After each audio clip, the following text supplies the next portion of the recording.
आइ मिथिलाक्षर प्रशिक्षण के पहिल दिन छी जेमे अहाँ सबके स्वर्ण वर्ण के अ से लऽ कऽ दीर्घ तक सिखायल जायत।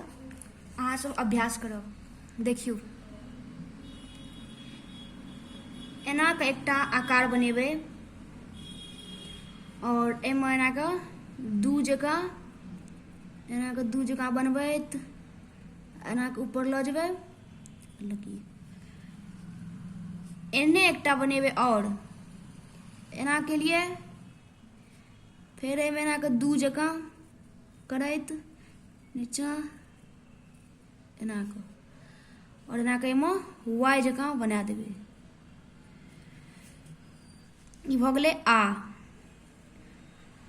एकटा चिन्ह एना बनेबै, बनेलियै एना चिन्ह और फिर एना के वाई जकाँ करैत एना। ई भऽ गेलै हरसी।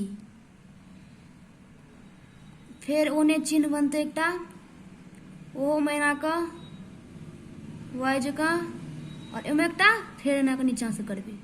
ई भऽ गेलै दीर्घ ई। और फिर एना के बनेलियै आ एमे एना करबै। ई भऽ गेलै हर्ष उ। फिर ओने चिन्ह एकटा एना के, ई भऽ गेलै दीर्घ उ।